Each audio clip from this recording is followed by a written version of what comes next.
All right, welcome. Hello, everybody. Welcome to Farm to Table, CU222, the last cooking class of the program prior to going on externship. So you are almost there. You're in the tail end of everything, and we are looking forward to seeing the skills that you have learned throughout the program and showing them and showing what you've learned throughout the program in your work here that you submit in this class. So let us first just start with a little bit of greetings, and then we'll get into an overview of the class and everything like that. So Chef Catherine, I have worked in various arenas within the industry. Upon graduating from culinary school, I volunteered on organic farms over in Europe so I could essentially learn what food tastes like from the root, from the source. I grew up in the city. I didn't have that hands-on experience that a lot of people do, tasting what food fresh out of the ground tastes like. Learned to make wine and grappa and olive oil and slaughter animals and make cheese and see just what a different life there can be. After that, I worked abroad for about 7 years, everything from consulting to private, working as a private chef, private yacht chef. Then I got into R&D, research and development. Did that for a bit of time, and then found myself with the desire to teach and share knowledge. And here I am. I also write on the side for Prepared Foods Magazine, and more or less, I love food. I love to eat. I love what it does.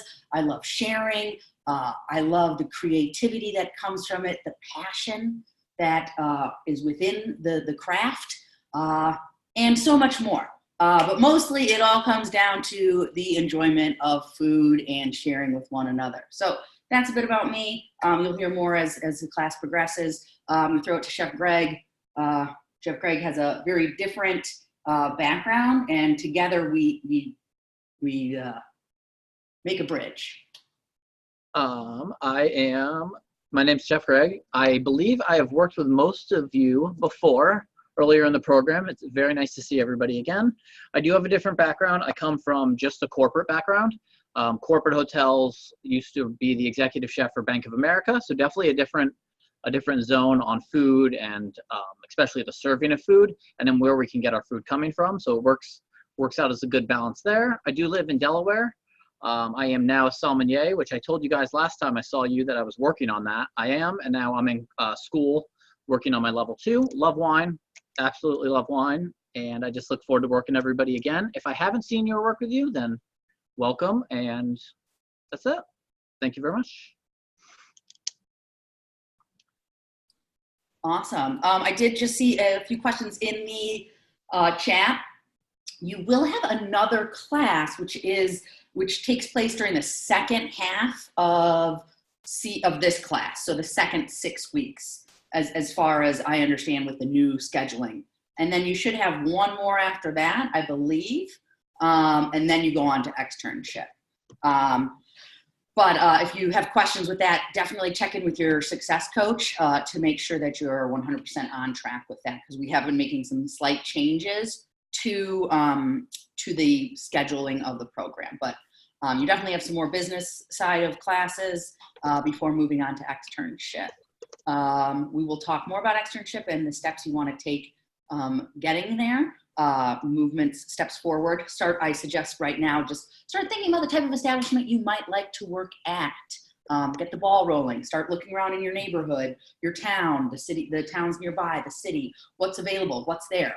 Do you want to go corporate? Do you want to do a small place? What's available?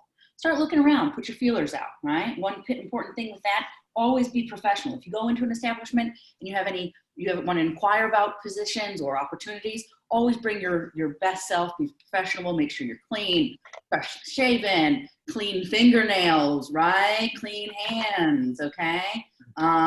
These are the things that people look for, right? As a hiring manager, you want to see how you present yourself. Oftentimes how you present yourself in a public arena is reflective of how you will be in the workplace, right? So a few key things just before we get into the overview of the class. This is a communal learning environment. There are no stupid questions. If you have a question, raise your hand, okay? Or put it in the chat. More often than not, somebody else is gonna have that same question. So never feel like you can't ask a question. Also, there's no such thing as a stupid answer, okay? If you don't know and you're taking your best educated guess, when I present a question to you, go for it. Guess what? Trying it out is better than not, right? Whatever pops into your head, okay? Maybe you're gonna get it right, maybe you won't. It doesn't matter. What matters is that you tried, okay? Let's see what else. Respect everybody. Respect your classmates, respect Chef Greg, respect myself. We will be also respecting you and one another. That is the key to a healthy and good learning environment, right? Respect. Let's see, we're gonna be covering a lot of topics. Some of these topics you may or may not have any background or knowledge of. That's okay. We're gonna talk about how food, we get food from the farm to the back of the restaurant to the plate, okay? And how to make that sustainable and profitable. We're gonna talk about trends. We're gonna talk about sustainability. We're gonna learn a lot of new techniques, cooking-wise, that you haven't experienced in the program so far. So there's a lot of fun stuff ahead. Let's see, what else? Yes, okay. If you cannot be here at the live session, we totally understand that. The archives usually posted about a couple hours after the show is over, and watch that and review it. And then if you have questions, remember, just follow up. Shoot me or Chef Greg a message, right? Or a quick text. Communication is key, all right? If you've got issues, if you can't afford something, if something's happening with your family, whatever the case is, communicate. Because if you don't let us know what's going on, we can't help you, right? And then you build up, and at the end, we're in a storm. So that's never good, right? So communicate when there's an issue. That way we can help and resolve issues. Okay, the next very important thing is, hey, life happens, we get that. If you miss an assignment for some reason, hey, guess what? You have 3 makeup assignments. Chef Greg, my suggestion is, as soon as you can, complete it and drop it in the makeup zone. Don't wait for 3 weeks or 4 weeks or 5 weeks. You know why? Because the moments pass, the information's kind of out of your head. All of these techniques are connected to the subject that we're discussing. So if you miss it, boom, snap back, drop it in there, all right? The makeup assignment, you can submit 3. Just knock that out ASAP so you don't build up and have a bunch of stuff to do at the end or in the middle of the block, right? Another few important things that you'll be hearing from Chef Greg if you don't do this, right, on your feedback. One is, listen to your feedback. Chef Greg's a pro over here. He's gonna give you really good, solid information on your technique, your execution, all that. What we want to see is clean uniform with whether you're holding up a finger for which week it is, or written down on a piece of paper. Hey, week 1, the date, use that same piece of paper or same finger, whatever, in the photo for your self-ID, as well as your sanitation, right? Sanitation is crucial and critical. Every time you step into your kitchen to execute a dish, it's as if you're stepping into a professional kitchen. We want to see a mise en place that is set up and solid. We don't want to see packages, bags, uncut produce, whatever we're executing. Mise en place means everything in its place. All right, I'm going to say this once, and then I'm not going to mention it to the rest of the class. Here's the story, okay? So say you walk into the kitchen, right? All right, you know that dinner rush. You got your first table sitting down at 5. That means your first order could potentially come in at 5 p.m. All right, so the chef's going to walk through the kitchen. Everybody ready? Oh yeah, I'm ready. Yes, chef. Okay. And the chef walks by and sees a bunch of cloves of garlic sitting in a bowl. Guess who's not ready? That person. Guess why? Because that garlic needs to be minced or thinly sliced. You're not ready to execute your dish. If your produce and your meat is not prepped and ready to execute, you are not ready. Okay, so everything must be weighed out, measured, organized in its separate containers. That is mise en place. Okay, and we want to see cleanliness, effective, keep it orderly, right? The more orderly you are, the better you can work efficiently. Working effectively and efficiently is critical in this industry. It's how you excel. All right, you want to move up in the industry, you want to move up in the current position you're in, guess what? Prove to everybody that your station is cleaner, better organized, and that you work faster than anybody else in the kitchen. All right, that's how you do it, right? Always striving for more. Hey, can I help out here? Can I learn something else? What can I do? Challenge yourself. If you're not good at, if you feel like your knife skills are a little bit weak, start practicing. All right, there are certain weeks that we want to see very specific knife skills. Still, you're in culinary school, so don't be weirded out if you get knocked points for your mise en place and your knife cut's not looking good. All right. Chef Greg, was there anything else that you wanted to talk about in regards to submissions and assignments, that stuff?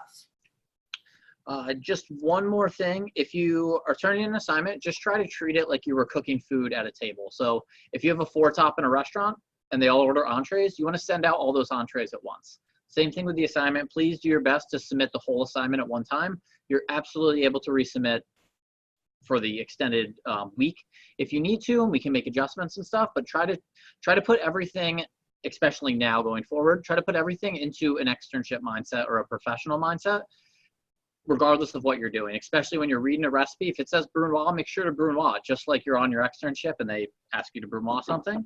And that is pretty much it. Awesome, thank you. Yeah, that is a great point. Submit the entire assignment, because Chef Greg tries to, as soon as assignments come in, Chef Greg is trying to knock those out and give you feedback as soon as possible. So if you submit a half assignment, he's going to grade that. And if you're still adding photos, guess what? That's going to be frustrating for both of you, okay? Because you haven't finished, you're thinking, I'm just uploading my stuff, and Chef Greg is thinking, hey, that's all that was submitted. So submit all in one. Submit early also. Give yourself a Monday deadline, okay, if you can do it. Knock it out early. Less stress, feeling good. That's another externship mentality, mindset. All right, a few other things. Chat, keep it on topic, right? The chat is meant for a place to ask questions regarding things that you need some clarity on. And I think that's about it. Let's stop all the rules and regulations. Let's dive into a little bit of an overview of the class and see what's going on. All right. Okay. Here we go. Oh, wait, before I do that, does anybody have any questions over what we've just covered? Anything that wasn't clear, or that's where you guys all systems go? Solid. All right. Yeah, the thumbs up is always a key way. Then I know that we're all on the same page. Okay. So here we go. This is nothing new for you all. You know how it rolls, right? So, okay, here we go. Obviously, we've got the syllabus right up here. Check that out if you want to see where your point distribution is. If you need to know what you're doing, right? If you have any other questions, read this over. Know what you're about to learn, okay? What are we going to be talking about? Look, you see, we're going to be talking about, seasonal vegetables and fruits, all these different course objectives, plus the breakdown, okay? Additionally, got your textbook that you can access here for other recipes, for extra info. That's your resource. Always check your research materials. That's where you're going to find the bulk of the information that we're covering for the week. Other times I'm going to be adding a few extra notes or sending them out via message. Additionally, they might pop up in the ask your questions here section, okay? You can feel free to ask questions there or share stuff with your classmates. Class announcements is another area to check. If you see that, it's going to say, an unread post, that we've put some extra reading. It's not necessarily required going to be up here, but it's extra information that'll be beneficial to you. So always knock out your knowledge checks. Some of them are pretty pretty light in the questions, you know, 3 or 5 questions. So don't miss out on those points, right? Every single week it adds up. You know how to do that. They're all in here. Here are your research materials every week. It's either going to be a slideshow, a section of the professional cooking, or articles. Obviously, hop into those knowledge checks as soon as you can, right? You can take those as many times, as frequently as you want, until they close the following Tuesday. Now, this is going to be the bulk of your area, right? Now, please take note. Each week, this class is set up a little bit differently from previous classes. So I'm going to pull this open. You're going to see, right now you see, okay, we've got 4 recipes that are listed below here, all right? Pull up the assignment. It's always going to tell you what you need to actually execute. Okay, what do you need? So here we go. The seed, which we're going to get into, seed packet or food scrap in the container that you're going to plant it in, as well as, I'm going to add one little thing, but herb condiment, okay? You pick one of these condiments, chimichurri, gremolata, pesto, or zug. Pick one, all right, to execute. Then you're going to have those photos as well as your choice, okay? Your choice of a vegetable or a starch side dish, as well as a protein of choice. So what does that mean for you all? There's some flexibility. There's some flexibility for you when it comes to designing your plate. What are we going to be looking out for, especially this block? We're going to look for, hey, when you do have an option to do a little bit of creative juices flow, let's see your plating. Like Chef Greg and I said, this is your last class before, you know, going out and cooking, your last cooking class. Bring your A game. Let's see your presentation. If you're struggling with that, first of all, don't worry. It is not an easy thing to nail down. Presentation takes a lot of time. It takes a lot of thought. It takes a lot of ugly plates to get to a pretty plate, okay? It takes time. It takes an artist's mind to think, how can I use the white space on the plate to make a really striking dish? Every time you put a plate, you're gonna almost every assignment you need to take. I have 2 identical plate setups of your work. Think about if you were to present that to a guest. Is that acceptable? If you were to receive that at a restaurant, would you be impressed by that? Okay, this is how you want to start thinking. Not just throw your prep protein down there, slap some asparagus sticks and a pile of sauce. Anybody can do that. Takes an artist and a craftsman to think about, okay, should I slice this and arrange it? How can I put the sauce on there? Should I put the sauce on the bottom or should I put it on top? Not to mention, okay, we were going to have 4 sauces, right? We just mentioned pesto, zug, gremolata, chimichurri. So then you start to think, okay, what sauce is going to complement my protein? What vegetable or starch will also be complemented by that sauce, okay? So you want to start thinking about these things. Okay. So, going over the assignment again, what you're going to have to do is we are going to plant a seed. Let me pull this back up. You can either go to the store, and if you still can get seeds in your area wherever you look, some people can't find it. You can find them usually anywhere from like at a garden shop, right? Home Depot has a lot of flowers. Home Depots are pretty prevalent. Other stores will have them as well, but it depends on the season. If you cannot find a seed, here we go. You see it says right up here in the assignment, seed packet or food scrap, see main page. All right, cool, boom, bingo, right? Using food scraps. This is going to be your answer if you cannot find seeds. I'm going to give you 19 different ways, 19 different food scraps that you can start and grow a plant from, okay? We know the old trick, the avocado, et cetera, runs through the whole, you know, a bunch of really common options, garlic, ginger, celery, all of these great things. So if you can't find something, use that, all right? You're gonna give that to us because there's about 4 different check-ins we wanna see with your plant. If it dies or a cat attacks it, that happens, we know. Don't plant the old saying, don't put all your seeds in one basket. Don't put all your Seeds the first time, save some seeds, you can sprout them. You can find information on the World Wide Web, as we all know, of how to even start a plant. You can grow it in an egg carton. You can start it in a wet paper towel. So many different ways. Don't worry about the container. You don't need a fancy container to start this in. You can, any old, a plastic Tupperware, poke a few holes in the bottom so it can have some drainage. Or don't, you can start pretty much a plant almost anywhere. Keep it indoors. We know we're heading into the winter season. That's that. Okay, so I want to go over these recipes really quickly, and then we'll start talking a little bit about where does our food come from. So some of these recipes dishes you may or may not have ever heard of, and that's okay. Does anybody know where does chimichurri come from? Anybody know? Argentina. Yes, exactly. Looks like we've got some technical difficulties here. The chimichurri is not pulling up. I don't know if that's... I can try to do it. Okay, maybe it'll load, but we'll hop into the gremolata. So gremolata, this is very, very simple, right? We've got lemon, parsley, garlic, and anchovy. All right, really, really pretty simple ingredients. So what do we know about this flavor? Okay, we're gonna have parsley. Parsley is a really fairly neutral herb, and then you're gonna get that hit from the anchovy. You're gonna have that bite from the garlic. You're gonna have lemon zest that brightens it, okay? Gremolata is French or Italian? It's French.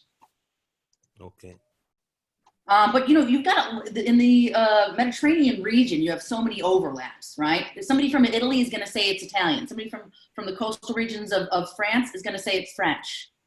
Okay, I'm sure you all learned that in cuisines of the world. A lot of countries share a lot of the same dishes with different names. Okay, pesto. Pesto requires a lot of basil. Okay, 1 quart. Now, obviously, another note, if you need to reduce this, say you don't need, maybe you're a single person or not that, you can reduce this by half. You can have this. It's going to yield, 3/4 of a cup instead of 1.5 cups.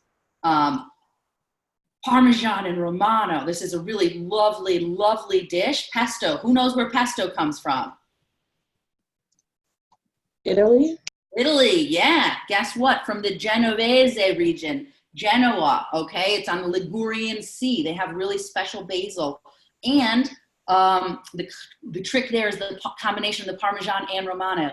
Now, a really traditional way of serving pesto is pasta with green beans and potatoes. Look it up, okay? Check it out. See, so now you're thinking, okay, how can I make a dish with a protein? And maybe my vegetables are gonna be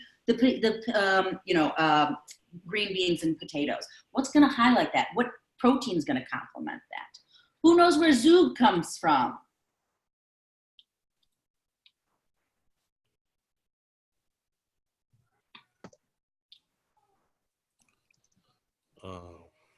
India. Yeah. You're pretty close. Persia. Okay, it's a Persian condiment. Okay, so now here you've got a lot of spices, right? So this is going to have a different flavor profile. One thing to note: if you add the fresh lemon juice, it is going to change the color because acid changes the green, right? Acid will affect chlorophyll, and that green hint from the parsley and cilantro. So just be aware of that. It's fine, but that's just so you know. That you will have some color change in here. So if you don't have, as big of a budget or you don't have access to these spices, maybe zug isn't the one for you. It is extremely flavorful and wonderful. Let me see. I'm still having issues with that. Let's see if I can get it up. Yeah, I just saw it, Chef. Thanks.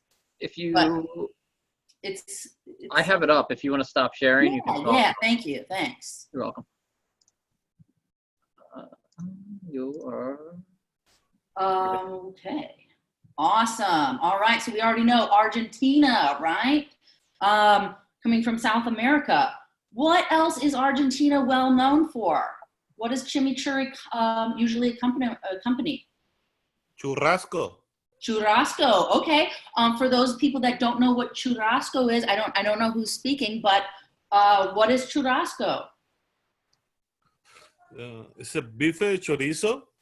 Beef and chorizo, basically outdoor grilling, right? Okay, so a lot of steak, right? Argentina is known for their steaks, okay? But chimichurri, now if you look at the flavor profile, again, we've got parsley, garlic, oil, oregano, lemon juice, red onion. What else can that go with? It could go with it could go with the fish, it could go with a chicken.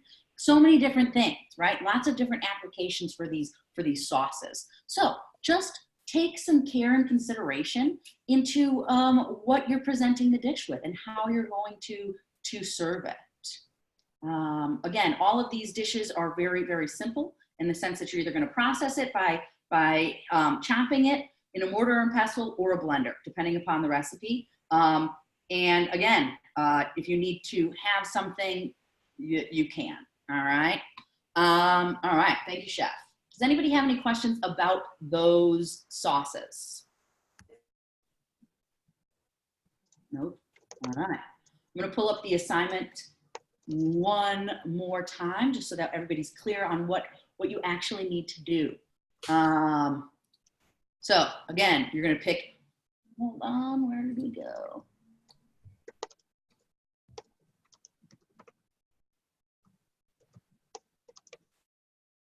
All right.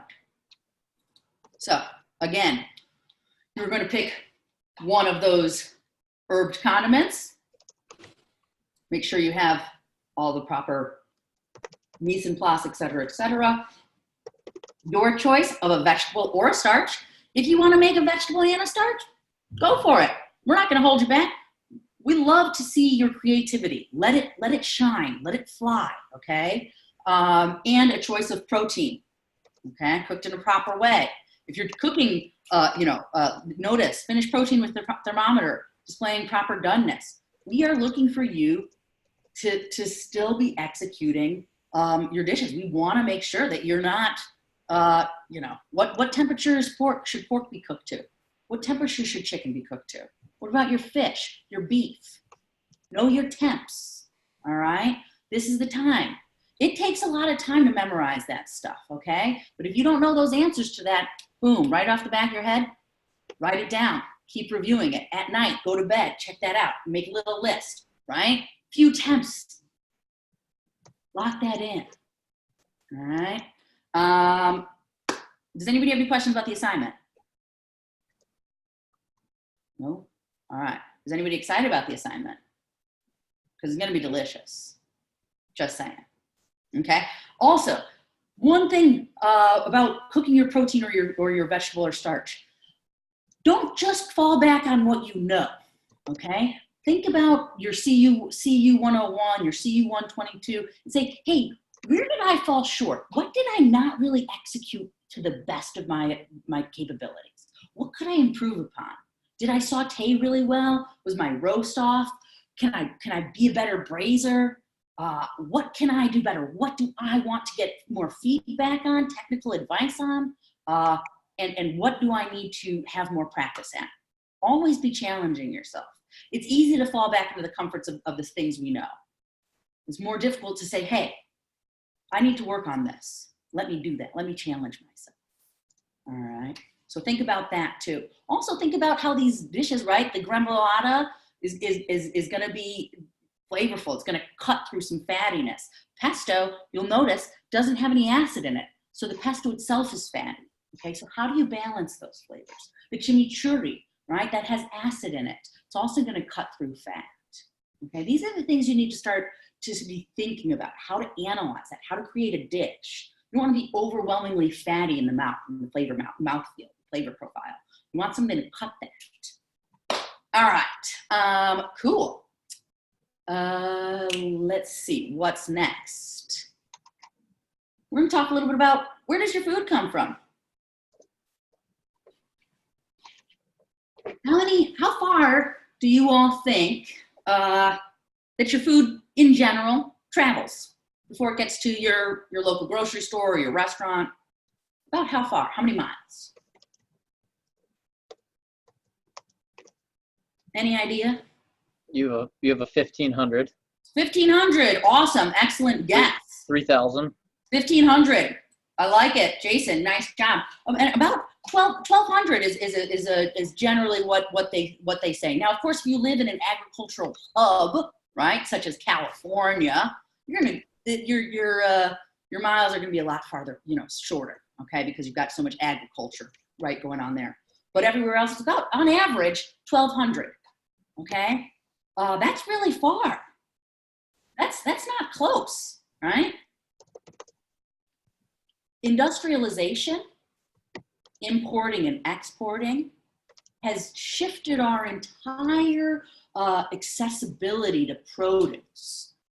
Where do we get tomatoes? If you live in the winter, and if you're in the winter, as we're approaching, and you live in the Midwest or the Northeast or the Plains, where are we getting tomatoes from? Tomatoes are in the grocery store year round.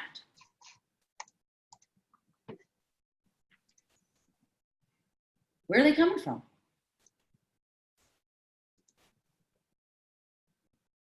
California. California, some greenhouses. Yeah, that's it, from the West. Guess what? What about outside of this country? They're being shipped from Mexico, from China, from everywhere, okay? They're traveling. What about bananas? They're taking a hike. Now, let's just take a step back and think about, what did tomatoes taste like in the summer?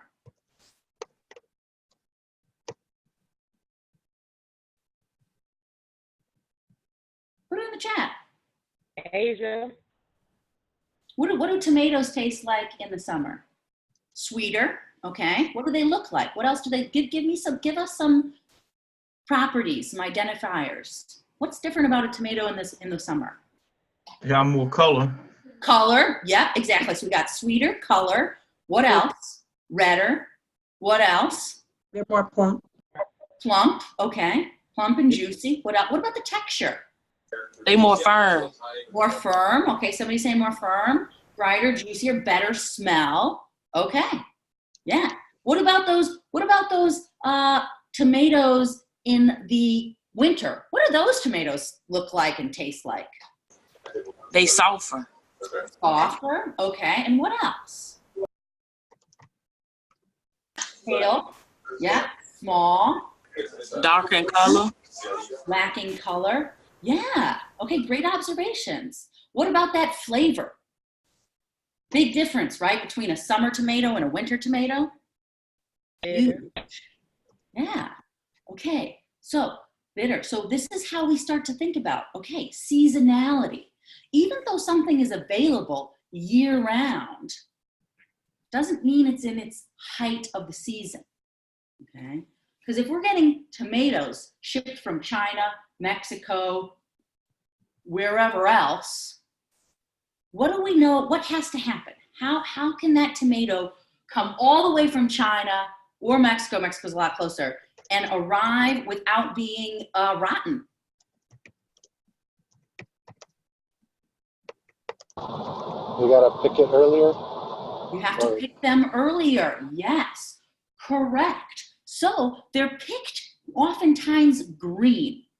Okay.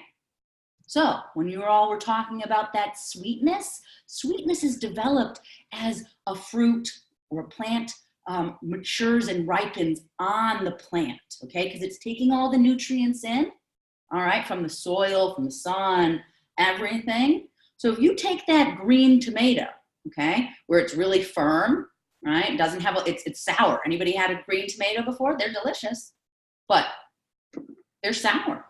Mm-hmm.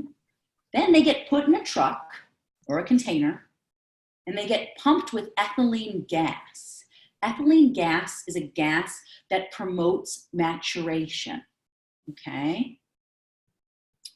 I see somebody saying, talking about bananas. Yes, bananas do the same thing. You go into a grocery store and you get a lot, sometimes you see, oh man, we're full on green, right? Bananas are also harvested very green and very ripe, because otherwise, these are delicate products. You can't ship those halfway around the world. Otherwise, they're gonna rot before they get here. Okay, so they're picked really underripe, immature, and they're either pumped artificially with ethylene gas or they just take time. So the flavor is not going to be there because flavor comes from the nutrients in the soil, just like anything else, right? It's growing. So that's why there's a big difference between those flavor profiles. Okay, I'm gonna show you guys some pretty interesting maps that I think you're gonna like, okay? Also, who knows, what are some of the 4 countries that produce the most food? Any ideas? 4 countries that produce the most food.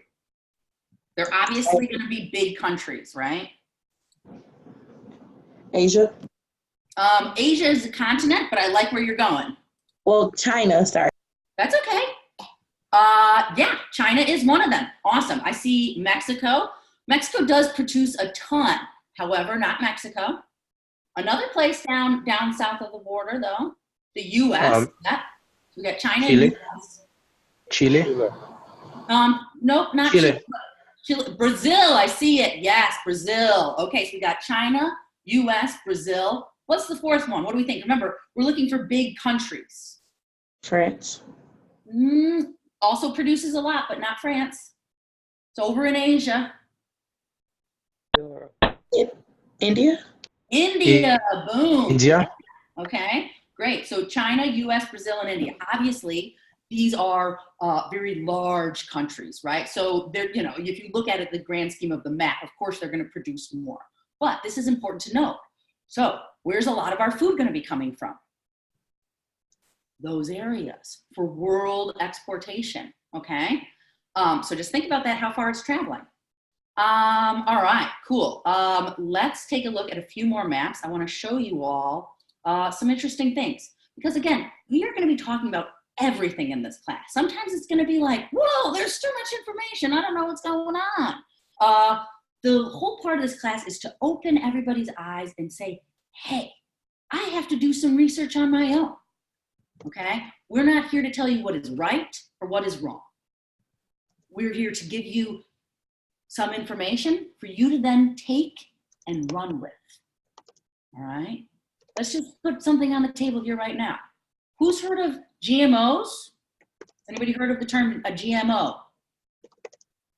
What about organic? Okay. What about the term, one second, what about the term natural? Right? What does anybody think the term natural means?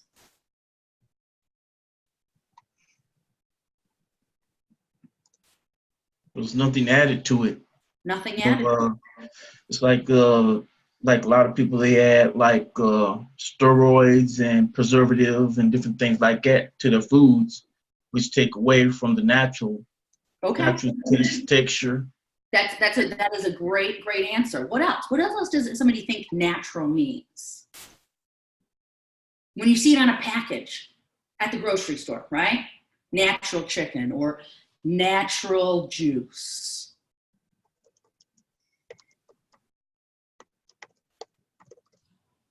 Antibiotic free. Okay, so we got a lot of no preservatives, as it should be, not altered. What if I told you that there is no legal definition of what the term natural means when it comes into the food world?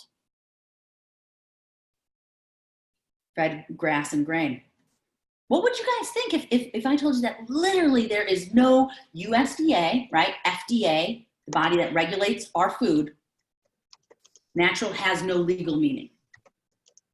It is a marketing gimmick, okay? This is why I want you all to start saying, hey, I need to start doing research, because we can in our heads think, of course, I'm with you all. If I saw natural, I thought, oh yeah, that's good. That means like nothing's been added. It's just in its pure form, healthy. Guess what? It doesn't have any validity, which is frustrating, right? As a consumer, okay? So we need to start thinking about what we think might not be actually what it is. All right? Organic. versus GMO. Some people are really saying, hey, you know what? GMOs are really bad. GMO stands for a genetically modified organism, okay? That means it can be altered, okay? But what if I told you food has been altered and animals, dogs, have been altered since forever, right? We've always been genetically selecting certain things or crossbreeding, science, okay? What if I told you GMOs, one of the best things that ever happened was a thing called golden rice. Golden rice was created because there was a massive vitamin A deficiency in certain areas of the world. Now, without vitamin A, that leads to childhood blindness, okay? So the world said, hey, we got a crisis here. We've got all these children going blind because they don't have vitamin A. I thought, okay, well, what are they eating? They're eating rice. Rice is a staple component of their diet. Well, what if we put vitamin A into rice, something that's not traditionally found in rice? All of a sudden, we've almost completely eradicated childhood blindness. I would say that is awesome. That is a wonderful thing that genetically modified organisms have done. What about creating a drought resistant, meaning it doesn't take a lot of, if you're growing in an area where you don't get a lot of rain, okay, drought resistant, meaning, okay, drought means dry. It being dry is not going to stop it from growing. What if we created a drought resistant varietal of corn in countries where there's so much sun baking down into the earth, right? So much sun baking down into the land. It's really hard for plants to grow. But now we've created a drought-resistant varietal of corn. I can start growing corn. I can grow food for my family. I can start selling that corn and create a small community and economy. I can create a business. Another plus. What if So I what does told that you? mean? Pardon me? What does that mean? You genetically alter the corn?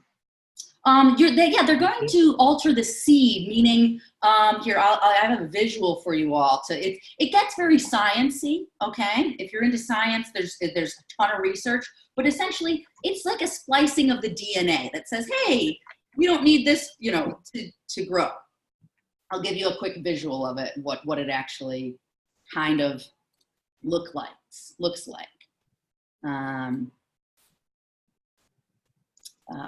Hold on.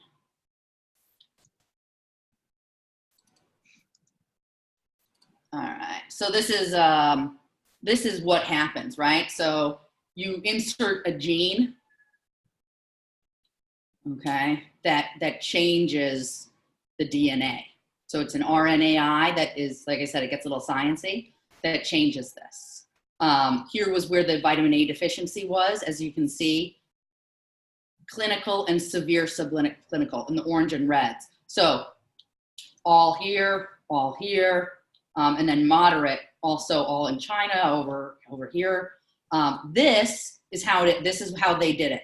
Okay, so you add in certain genes into the endosperm, and that's how it's changed. That's what it is. I'm going to share this slideshow so you can all look into this on your own time. I'm going to give you a good overview to reference and understand, and start to think about what's going on in the food world. Okay. I'm probably going to run a few minutes late today because it's the first class. We have so much to cover. There's so much out there, everybody, that is just unreal, okay? And the more we know, the more we can make better educated decisions, okay? And be aware. Don't just take what I say or what Chef Greg says or what you hear in a documentary. You need to do your own research. You need to make sure that there are multiple,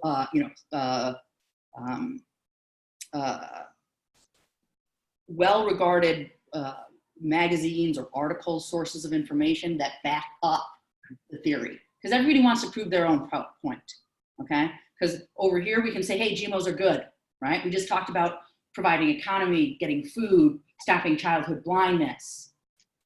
And guess what? I'll come over here and I'll have 10 more things to tell you why GMOs are terrible and they're destroying our earth.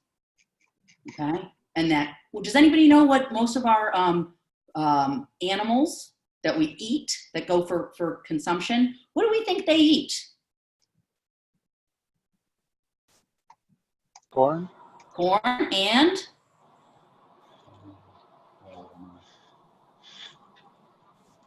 Grass. they do eat grass, but unfortunately for the commodity conventional animals, they're not eating grass. You have grain and wheat in the chat, Chef. Grain and wheat, okay, getting there. Soy, okay, soy. Corn and soy are the biggest components of animal feed worldwide.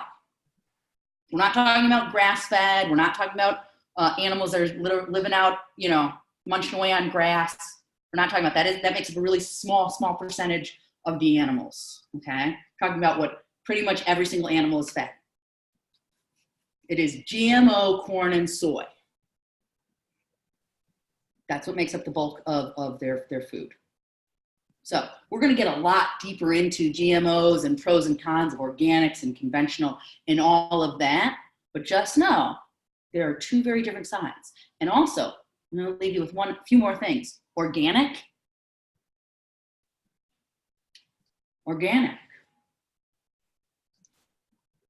If I didn't know any better, I would say, hey, organic means it just grows totally naturally. I don't put any chemicals on it, and it just does its thing. What if I told you that there are approved chemicals that are allowed to be sprayed on organic produce? So it's organic in the sense that the chemicals are going to be very different, right? They're going to affect the land differently, the soil quality. But it's not to say that there aren't chemicals and pesticides still being sprayed on organic produce. Okay, but it's about what makes up those chemicals. So there's a ton of research. Don't feel overwhelmed. I know I've given you a lot of information here. Chef Greg and I are here to pretty much rock your world and turn it upside down and start making you think about what makes food. How does it go from point A to point B? How many people touch it? How many hands? How many places does it go through? It leaves the farmer. Do you think it goes directly from the farmer to us? I'm not talking about small farmers markets. That's different. I'm talking about the produce that you're going to get at a grocery store. Your farmer goes to somebody who's purchasing, right? Then the next purchaser to the next purchaser to the distributor, okay? You'll see there's an article in your research material that runs through some of this. Trust me, it's going to touch a lot of hands. Guess what happens when it touches multiple hands? What happens each time? Say it goes through 5 different people, from the farmer here to you. That it gets like processed? Gets processed. Yep, that's one of them. What about something else? What do we think everybody is trying to make on this their sale? A profit. Yeah, who was doing it? I saw you, Carolyn? Yeah, yep, profit, exactly. So if it's touching 5 hands, you gotta go. Guess what? That farmer's not getting a lot of money. Price has been jacked up. All right, I'm not gonna keep you later than this. Chef Greg and I have another class right after that, but we have so many wonderful topics to talk. I hope that you guys are excited. We're also going to talk about, you know, how to reduce your costs and waste in a restaurant so you can be more profitable. So start to think about all the resources you use. Just start to think about it. Start to think about, where does your food come from? Start to think about the energy it takes to run a restaurant. Start to think about food waste in a restaurant, in your own home. How often are you throwing out spoiled veggies? All right. We're all guilty of that. It happens, unless you have run a real tight machine. Okay. So, class, really excited to have you all with us for the next few months. We're going to be in the middle. We're going to have that winter break. We do have Thanksgiving where we'll have a Monday class, so you have a little bit longer of a break. That's going to be the only odd thing in this class. You're going to have a Monday class for that Thanksgiving week, so we don't have, Wednesday night. Hopefully everybody's prepping some turkeys or something. Whatever you eat, who cares? But hopefully you're cooking something up good. Reach out if you have any questions. We are here to help. We are your resources, and get ready to learn a lot and have fun. Okay, because learning should always be good. Cool. Adios. See y'all later. Bye. Thank you, Chef. Thank you, everybody.